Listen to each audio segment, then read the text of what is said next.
WPPM-LP. This is how I flow and I groove on with my Philly Cam fam. WPPM-LP 106.5 FM is the frequency to prove the facts. This who I am, the one and only Jay Patrick, the host of Food for Thought, televised radio special where the vibes are being brought and transmitted through the cable television network, Comcast Infinity 66966, the first, second ones for Verizon Fios channel 29 and 30. Live performances with special guests to make it worthy. Roku, Apple TV, Direct TV on demand are the other options, so you know that we expand. And if you don't got cable TV, still live out your dreams. Go to phillycam.org live stream. For all attendees tuning in, I grant welcome to this episode of the televised FM radio special, Food for Thought, in which content co-creators share the insightful aspect of their personalities through the artistic expression that is shared to the communities abroad in various forms of media. So in this episode of the televised FM radio special titled Food for Thought, the theme of the conversational topic is respecting the rarity of solitude and honoring the distinctiveness of self-purpose. To be able to engage in a space in which the inner voice could be clearly heard presents the distinction of thought separate from the awareness of intention. This awareness compels one to not only appreciate the acknowledgement of presence, but also incites one to interact with opportune possibilities within the environment. And that is the food for thought of this episode. Now we will take a short music intermission and then return to this presentation with our featured special guest. Hello, my name is Matt Homolka. I'd like to thank WPPM 106.5 and James for having me here for Food for Thought. I'm going to play you a couple of songs. This first song is called Lucid.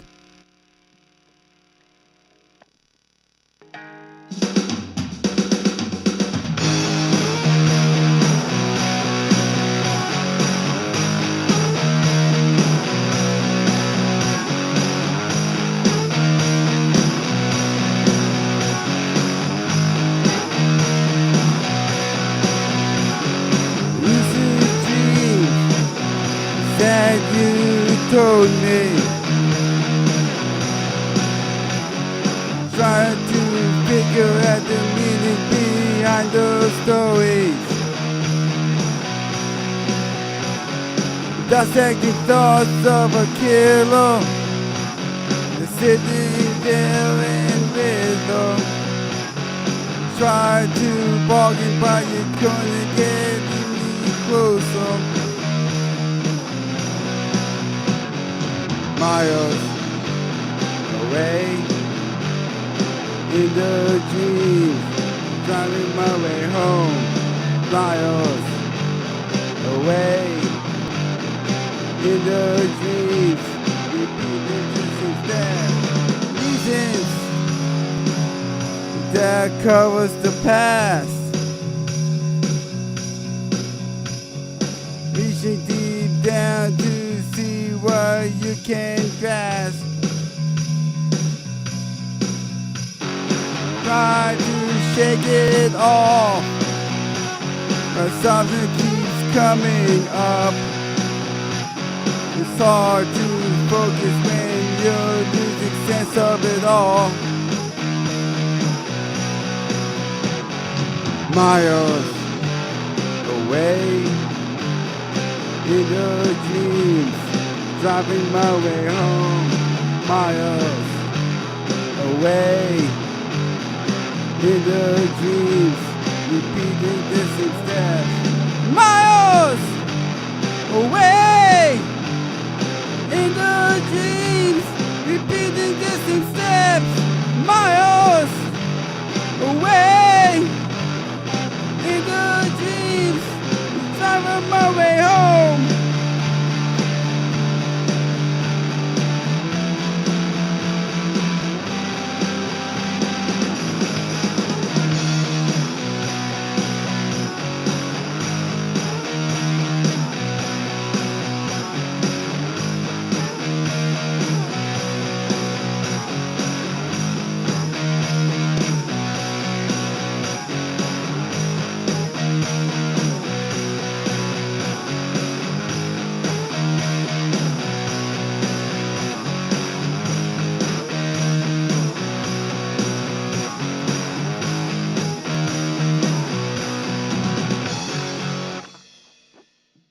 All right, so now we're back on WPPM 106.5 FM.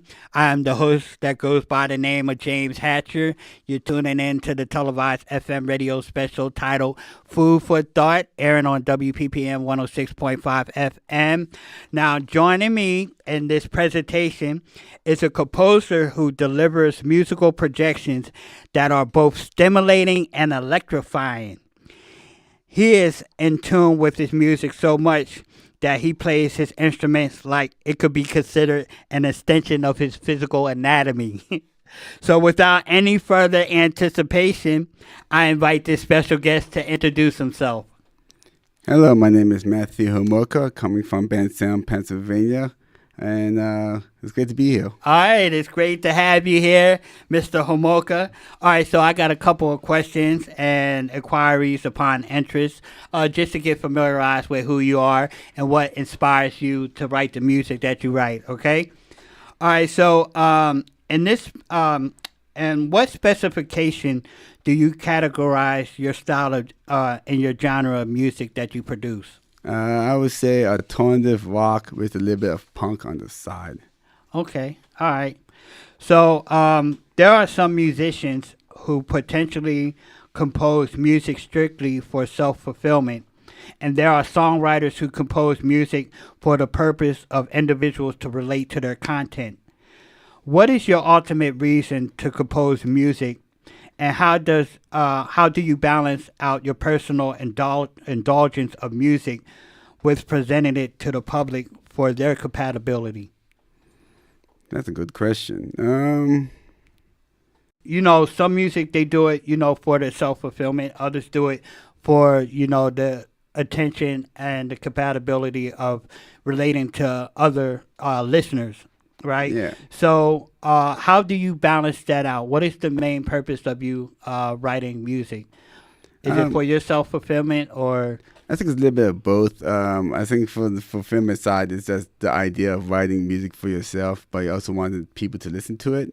Because if you write music for yourself, then who's listening? Right. So the idea is to make sure that the music is written in a way where you can relate to other people's situations, where other people, but at the same time try and make sure that you just do what you feel like is good for you. So you don't want to write a song that doesn't sound good, and then you just try and present it to somebody, and somebody says that doesn't sound good either. Right. So the idea is just to make sure that you balance it by just make sure that you don't go over too selfish to playing the music. So if you're playing the music, you want to play it for somebody else to listen to it, but you don't want it to be a point where you're just doing it to fulfill their satisfaction, without satisfying yourself also. Right. So how do you balance out with determining like what type of content that you write about?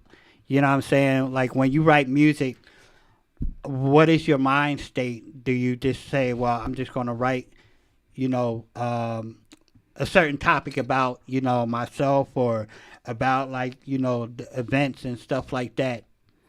Or do you like look at other things and you write, based on certain things that relate to others? I think it's a little bit of both. Sometimes it's usually my personal kind of situations that go through life, the heartbreaks, the happiness, the sad, the anger, the all that stuff. And plus also sometimes you just write a song where it kind of just, how can I put this in words? You don't get too personal. Yeah, don't get too personal, but sometimes you want to get personal because sometimes the songs you write can relate to somebody else's also problems. The generalization of like, the human emotions, like you said, anger or, sad or whatever like that. But, to get too in depth, I guess like, if somebody was to write personal things, I write personal things, not basically on like events that I might go through, but like on a general perspective of like how I feel and stuff like that. But there are artists and musicians that write about certain events or certain things that take place in their life, and I'm like, well, dang, you went through all that, like, but I can't relate to that.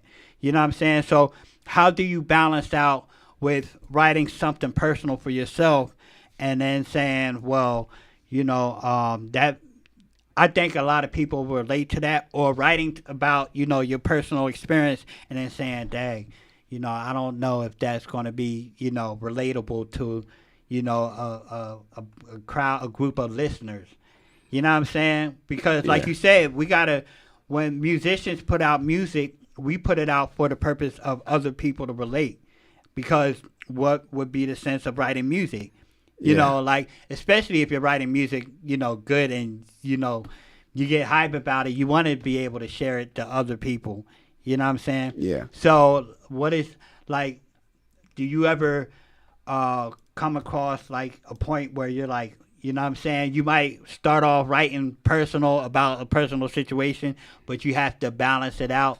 Yeah, I had a song a long time ago called Hopeless Wonder that's like that. It was a very personal situation that I went through. And I was trying to write it to where it's not too direct, but try and get the other perspectives, so it's a spectrum of what I'm writing. So, like, say, someone has a breakup. You don't want to go to exact detail of how that breakup happened, but you want to just give them the idea, like, I went through this breakup. So therefore, the person who listens to it is like, hey, I went through a breakup also. I can relate to this. Right, but like you said, if you get too personal, it might kind of set an individual in a vulnerability. You know what I'm saying? Yeah.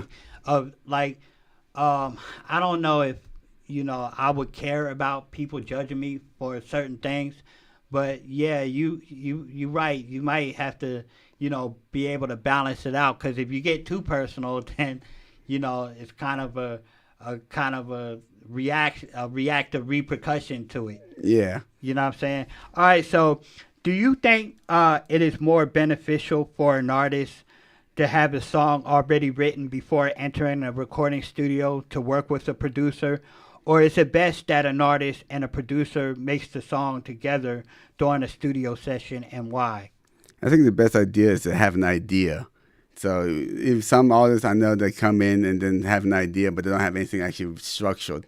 So you have to come. So sometimes producers will come with the idea themselves and say, "Hey, I have a song. Here's the song. And you're just gonna write lyrics to it." But sometimes you come in with an idea of a song. It's probably easier if you come in with a whole song for planned, but it's just kind of little edges that needs to be smoothed out. Right. So therefore, like, for example, you come into the studio and you have it's a pen and a paper and say, okay, I'm ready to write, but I don't have any idea of anything. Not gonna get anywhere anyway. So you're just gonna make it a dead end if you're just gonna sit there and say, hey, I'm gonna write a song, but I have no idea what I'm writing. So, but some artists, are able to go into the studio and then write according to the production that they hear, right on the spot.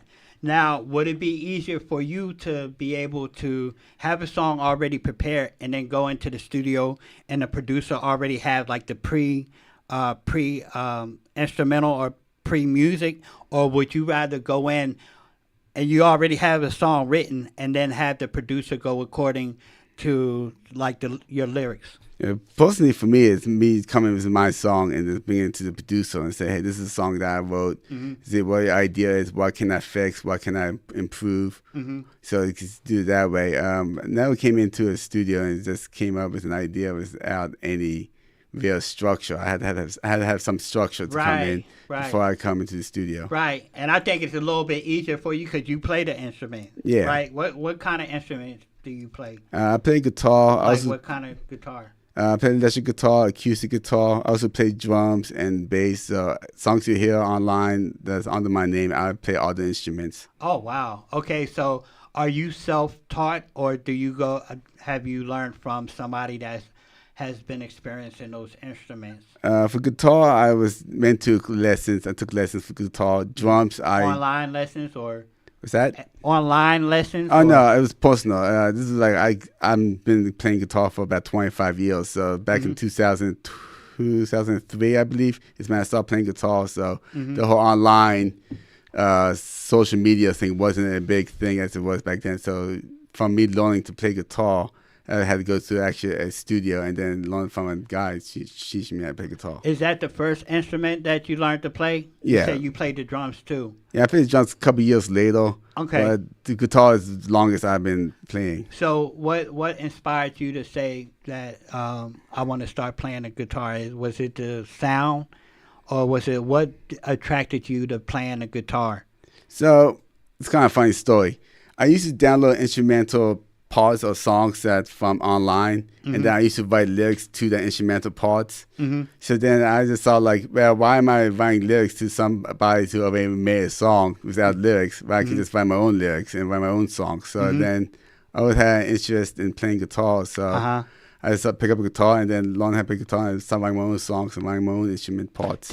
But you said somebody taught you how to play the guitar? Yeah, so they teach me like, no, what's the G chord, what's the D chord, what's the C chord, like the basics and stuff like that. And then, long story short, he had to go and move somewhere else, and then I had to go learn the rest by myself. Okay, did that make it easier for you to learn the other instruments as well? No, I mean, did that tie in? Like, how does you plan learning how to play the guitar tied in with being able to learn how to play the drums? Well, for me playing drums, I play it towards the pattern of me playing guitar. So if I'm strumming it in a certain way, I play the drums the way it's strummed. So like when I learned to play drums, I learned it by myself. I'm self-taught in the drums. I just listen to the radio and then put the headphones on and then just play the drums with the radio when I was playing. So is it the drums and the cymbals and? Yeah, so it's drum cymbals and all the whole setup.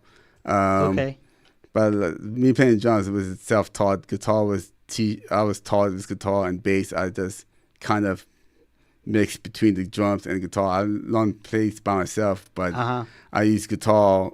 Learn while I learn on the guitar, then incremented into playing the bass. Do you think anybody can learn how to play the guitar? And if you think that they can learn how to play the guitar, what would be the reason why you think it would be easier for somebody that's comprehensive to be able to play the guitar? What would they have to go by? Well, for me, I had to go through the T-shows to teach me how to play guitar. So for other people, I think they can do the same thing. Is it the sound, like learning how to remember which strings to play and which sound for each string? Does that make it easier? Sort of. I mean, usually I learn by chords. So if I play G chord, I know what the root of the G is, or I play C chord, I know the root of the C is, and stuff like that. So for that way, I usually just play it simple and just learn it by myself that way. Okay. So what is one type of an environment that you choose as being suitable to stimulate your thinking to create the ideas and content for a song?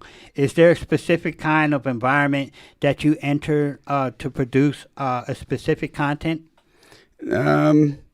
Not specifically. It usually just kind of comes to me. Sometimes I'll be just sitting at home and then I just strum my guitar a little bit and then suddenly I just came up with some lyrics and then I just grab a pen and paper real quick and write it down. Trying to catch that moment before it loses it. Okay. All right, so we can get into a song. All right. All right, so what song would you like to get into? Let's play Grief. Grief? All right, so we're going to get into the song Grief on WPPM-LP 106.5 FM with the special guest Matt Homolka, and we will return. How you guys doing? I thank WPPM 106.5 with Alice and James for food for thought. I'm going to play a song called Grief, and here we go.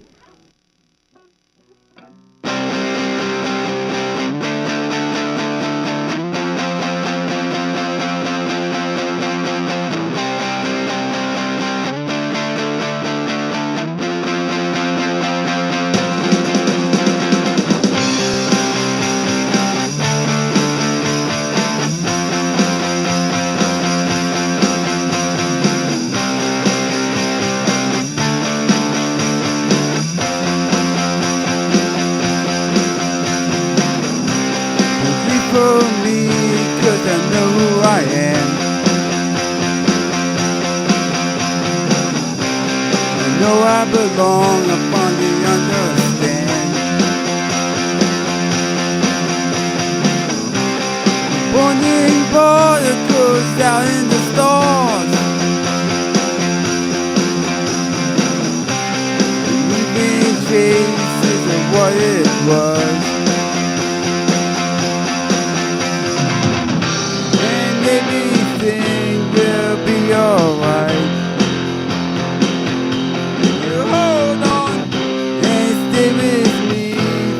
One more night.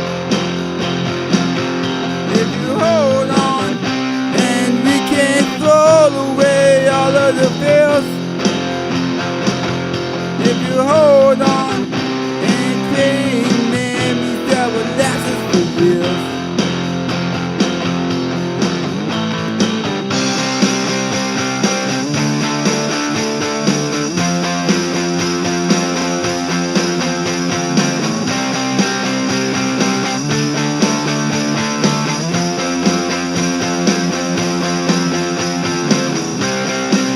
There's a place that we all must go.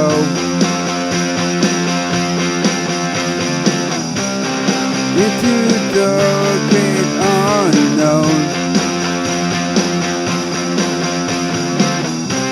So wipe your tears, there's no more pain.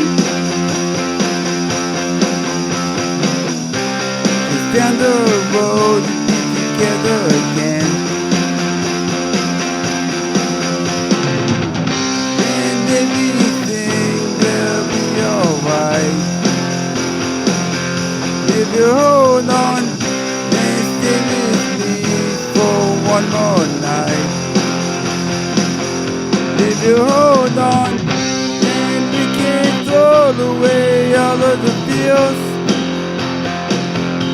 If you hold on and create memories that will last us for years.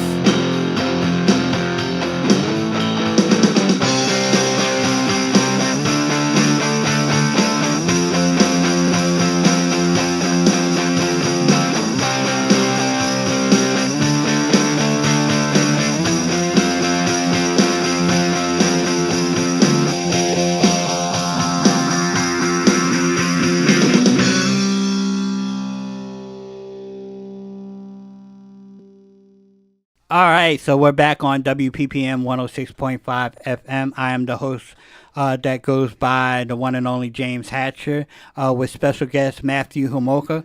All right, so Matthew, do you ever travel beyond your city or town of residence to promote your music, whether it's doing live performances or just networking? And what are the similarities and differences between performing at a location that is different from the environmental setting that you're familiar with from, like, going to perform, in a different city or town? Well, for me, those venues are usually the same to me. Like, even though the stage and the presentation is different, the moment that you have with your fans or your friends, it will be the same as every other place. Okay. Like if you walk outside that door in a venue, you be in New Jersey, and then you got cornfield, and then you go in Philadelphia, and you got cities. Okay. So those are different environments there, but usually in these venues, I feel like it's kind of the same. Okay. So what kind of networking do you look for, or what kind of network do you think a musician in general should look for when they go to like a new city or town to promote their music? What do you think they should look for? Like, what kind of networking? Usually I would just say open mic will help out. Just go to a different town. Some places, take a little road trip and go to an open mic. Find out what the environment is. Meet some people who played over there. Okay. Try and get the emails or try and get the Instagrams. Try and hook up with them, see where they're playing and see how they're playing also. So you can get a good idea of where to go from there. Okay, so you said network with like other artists and musicians? Yeah. Okay, so at the open mics, I think, that's a good idea.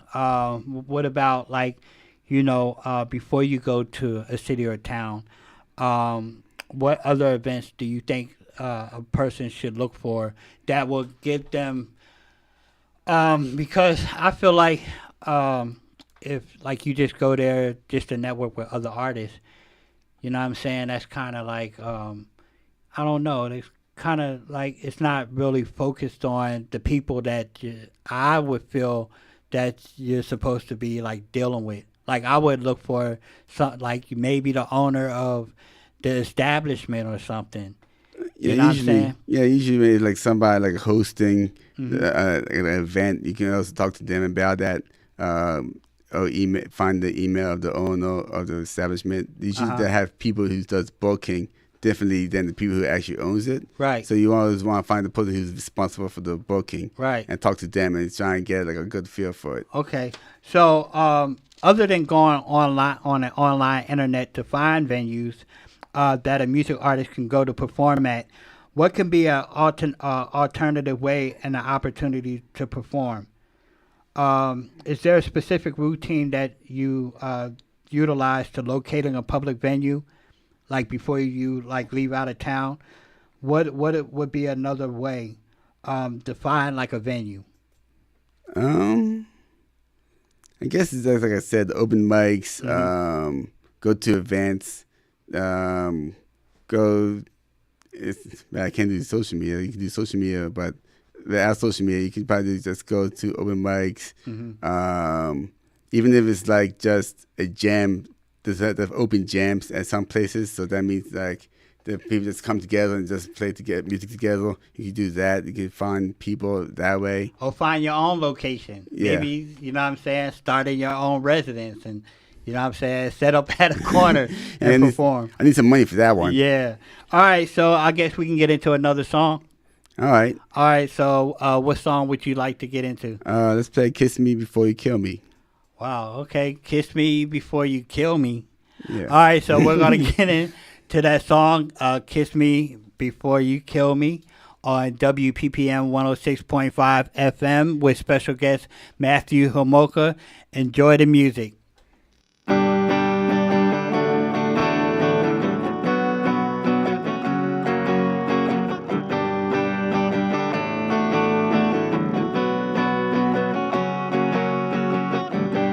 What we had was insignificant.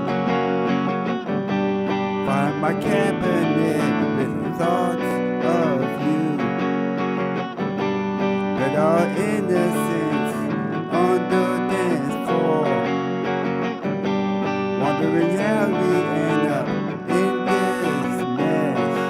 So kiss me before you take me down and kiss me before we go for another round and kiss me. Bathe my soul into the door to kiss me. Show me what it means to hold, to hit me all like a fork stuck in the road. With no purpose or a direction to go. I was a boy, lost in fantasy, couldn't decide which person I should be. So kiss me before you take me down. Just kiss me before we go for another round of kiss me before you send me to the door to kiss me. Show me what is hard.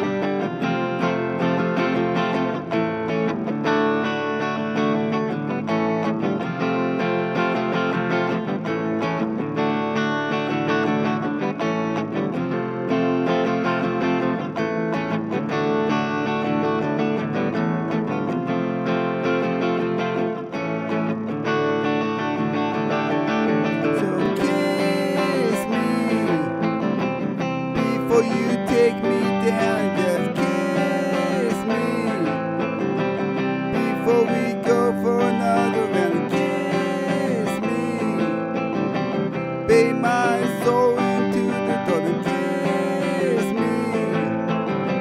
Show me what is holding. Kiss me.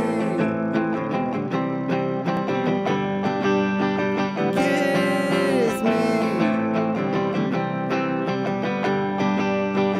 Kiss me. Bathe my soul into the door to kiss me.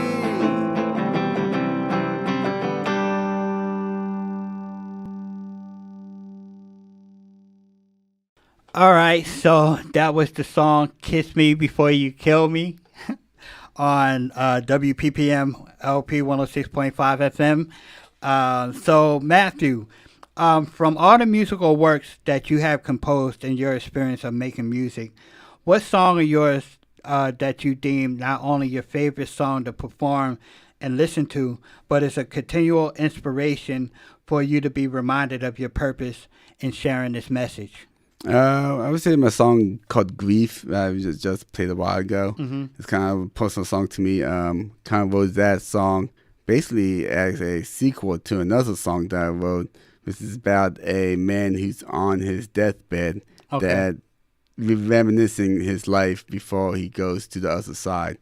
So I thought that was a good idea of a song. And when I played it with a band that I used to be in. And then it was actually a slower song. And then I kind of just strummed with the electric guitar instead of acoustic guitar. And then it became much more of a rock song.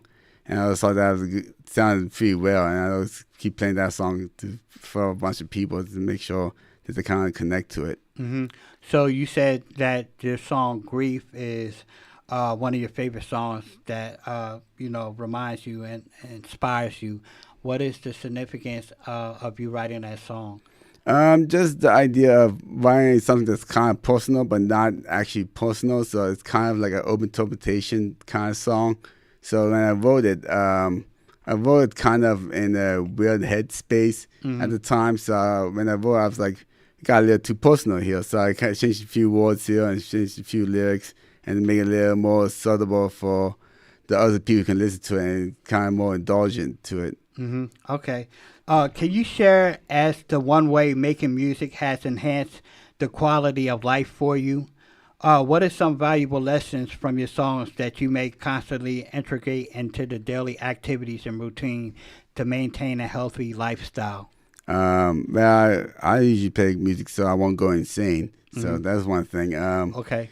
So Right. Too much pressure busts a pipe. Yeah, exactly. So usually when I play guitar and write a song, usually it has me relax and have me kind of focus on something else in life that I can focus on too. So if someone has ADHD, trying to focus on something is kind of hard. Right. So music for me helps me focus and have me balance my life compared to my normal 9-to-5 job to the music job. So that's how I kind of perceive it as. Okay. So is there any song that you obtain like a very valuable lesson that's a constant reminder of like your purpose?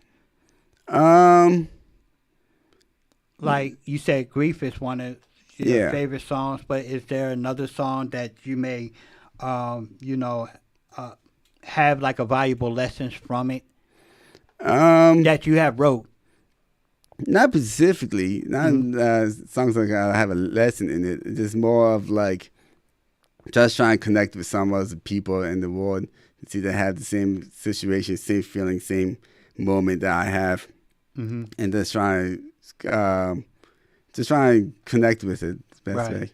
Okay.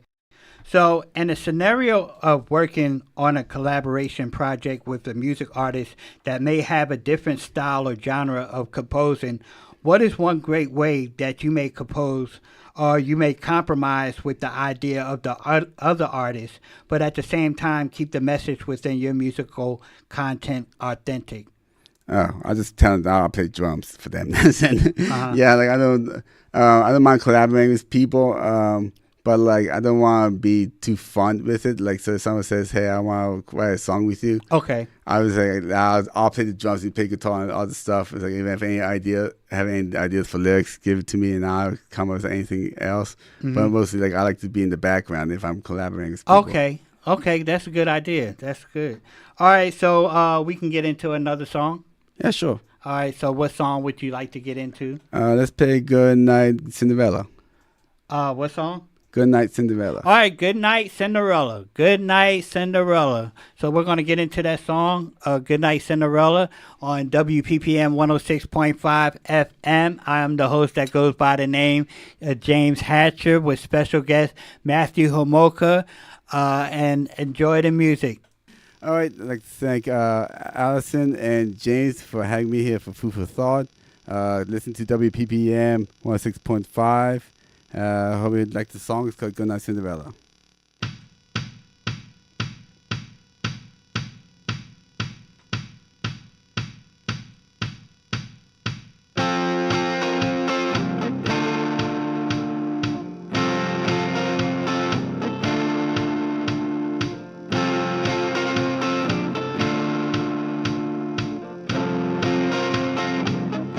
Come sit by the table, thunder on the wall.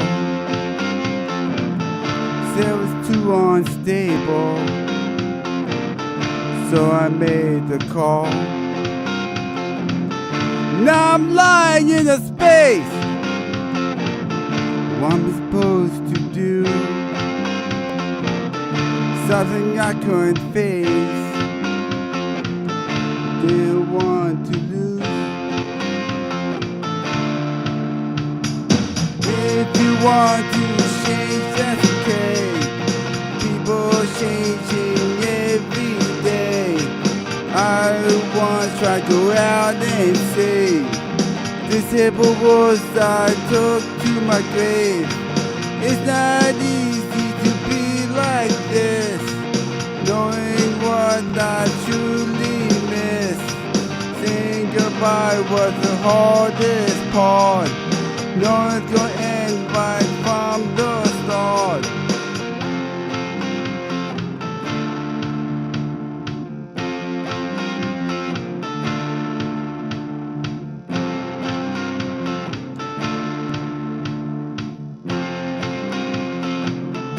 It's an empty feeling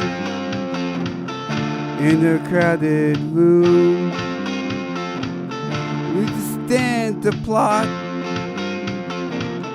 Nothing's breaking through. Got caught in dilemma on the fluorescent lights. You were my Cinderella. Never get those nights. If you want to change, that's okay. People changing every day. I try once to go out and say the simple words I took to my grave. It's not easy to be like this, knowing what I truly missed. Saying goodbye was the hardest part. No one's gonna end right from the start. And if you want to change, that's okay. People changing every day. I try once to go out and save the simple words I took to my grave. It's not easy to be like this, knowing what I truly missed. Saying goodbye was the hardest part. No one will end right from the start.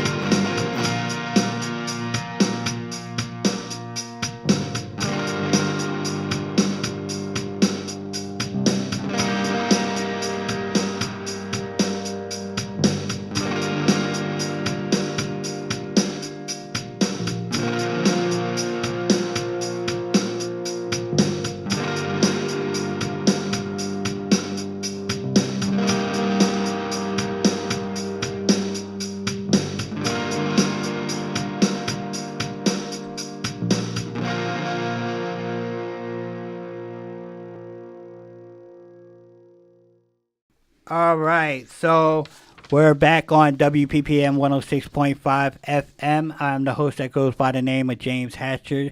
You're listening and tuning into the televised FM radio special titled Food for Thought with special guest Matthew Homolka. All right, so Matthew, what is one major thing that you recognize within a genre of music that you produce that has changed from the time and generation that you began listening and producing to this present time on a global scale in the music world? I would say more distortion. Okay. A lot of these bands when I used to listen to was just like a lot of psychedelic, a lot of heavy rock music. But now it seems like everybody have mellowed out and calmed down. Okay. From whatever happened in the 90s.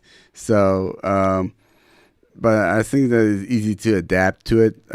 So I think it's much more of the idea of trying to indulge the music that people are making. So therefore, like say, no, you don't want to write something too heavy to some people because they kind of scare them.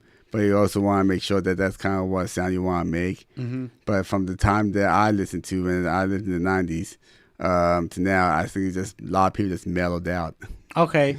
Do you think it's because of how the generation is raised and what they're exposed to from that, like you said, the 90s? They were exposed to a different type of livelihood than individuals of this generation and these days, right? Yeah. Okay. All right. So, do you think that has a contribute into like what type of content? Do you think the content can change?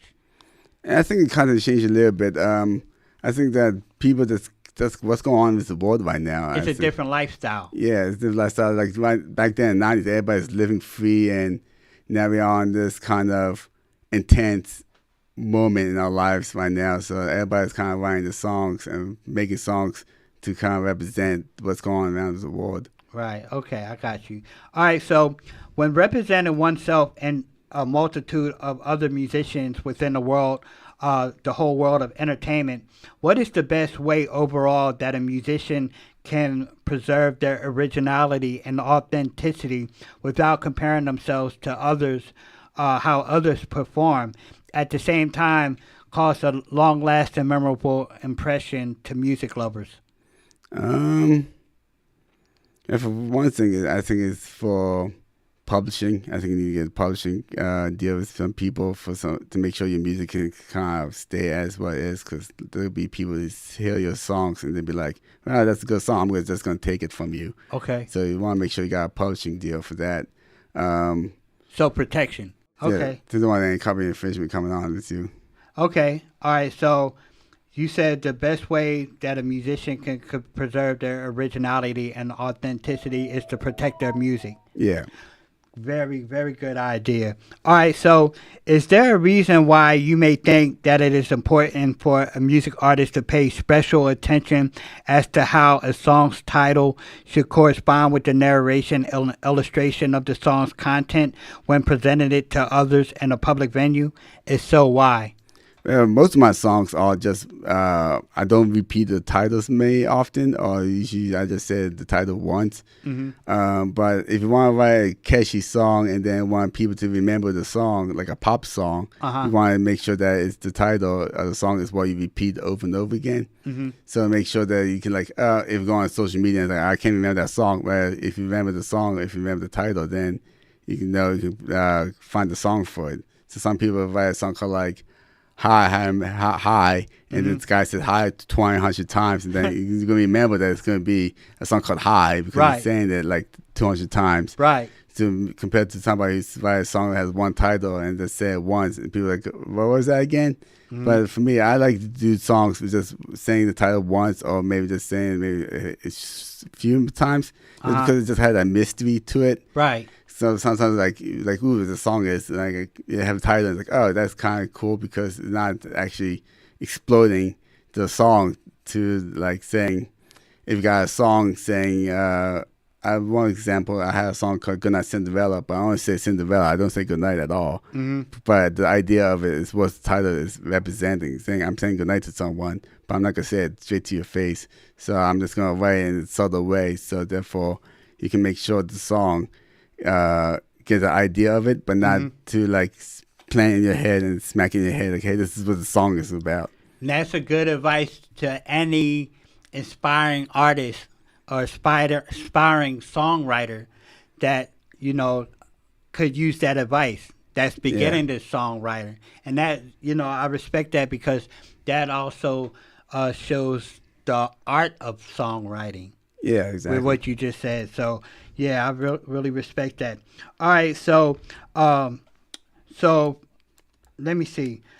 So for anyone interested in adding your music to your personal playlist, where can they locate your music, and how can anyone that is interested in booking you on stage performances get in contact with you?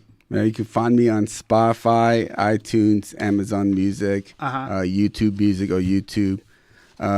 Best way to reach me is Instagram. I might not look like I'm active, but I'm really active in Instagram. Matt215H. If I got a pen, I can write it down and show it to the camera. But well, you can spell it out. Yeah, so MATT215H is my Instagram. You can also email me at HOMOLKA267@gmail.com. That's where I usually reach me at. So that's the best way to do it. Okay, and that's for the individuals that's interested in booking you, Yeah. like promoters and stuff. They can get to your email. Yeah, email, Instagram, Okay. or Facebook. Okay, Facebook as well. Yeah. Okay. All right. So it was great to have you here, Thank you for having Mr. me. Matt Homolka, and everything like that.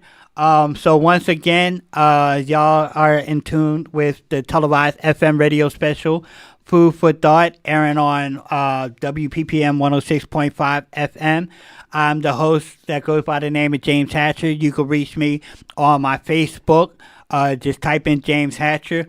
You can also watch previous episodes on my YouTube channel. Just type in Food for Thought televised radio special, or you can go on phillycam.org and watch the live streams on demand and everything. Also, the book Food for Thought, Literary Concept of Theoretical Reasoning, based and inspired on this televised FM radio special of Food for Thought, for the motivation of, building with the community and collaborating with the growth and the development of it. So once again, on all your endeavors, take care of yourselves. I'd like to thank again Allison and James from Food for Thought and WPPM 106.5 for hosting me. My name is Matt Homolka. The song is called All Born, and I hope you guys enjoy it.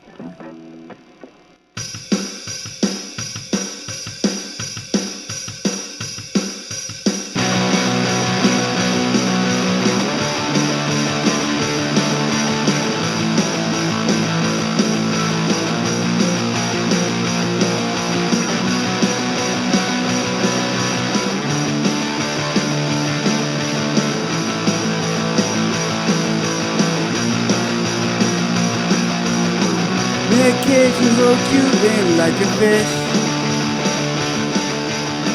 take you down to the abyss.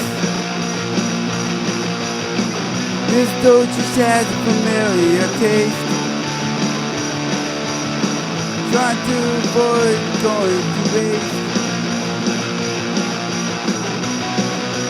Try to fix the mistakes. This cheap and days.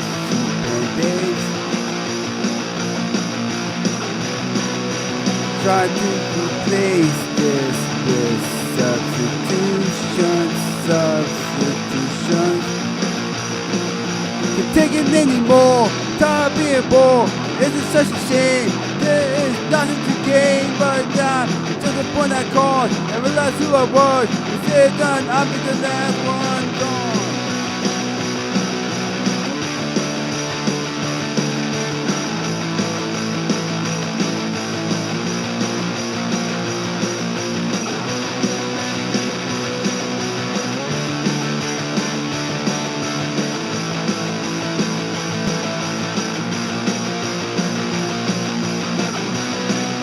Someone calling my name. These pills keep me sane. They drown my souls away. Take more each and every day. Got hooked on the feeling. It comes and goes, comes and goes. Floating on the ceiling. No one knows, nobody knows.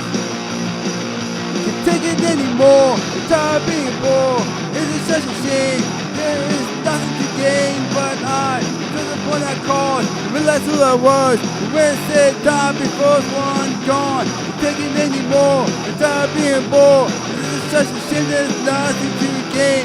When I stall, realized who I was. Now I said time before one gone.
bored. This is such a shame. There is nothing to gain but just upon that cause. Realize who that was. When it said done before it's one gone. You're taking any more. I'm tired of being bored. This is such a shame. There's nothing to gain. Upon that cause. You realize who that was. When it said done, I'll be the first one gone.